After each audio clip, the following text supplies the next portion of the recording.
Bom, sobre essa questão da roupa, né, traje para a universidade, principalmente no caso das mulheres, né, que é o que mais chama atenção, eu acho que na realidade teria que ter um bom senso, né. Na real, com certeza, né, que hoje em dia a universidade não é só um espaço para estudar, né, os alunos vão muito também para se encontrar e para, enfim, conseguir relacionamento, né, e acabam, às vezes, confundindo um pouco, né, a finalidade da universidade. Então, eu acho que, na realidade, tem que tomar um cuidado. Claro, não é chega ao ponto de expulsar uma pessoa da universidade ou mandar embora porque está com uma roupa muito curta, né?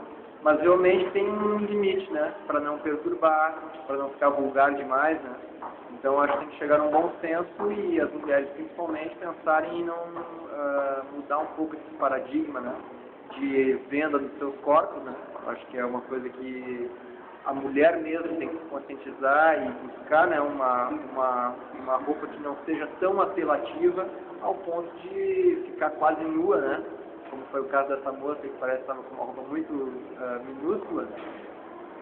E colocar o foco na finalidade que o estudante tem ao ir para a universidade, que é estudar, que é conseguir ser um bom profissional, né?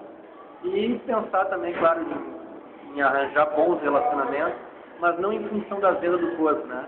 Como essa moça aí também agora que acabou até ganhando dinheiro aí com a sua nudez universitária, né? Boa sorte para ela e que a universidade reveja essa posição, né?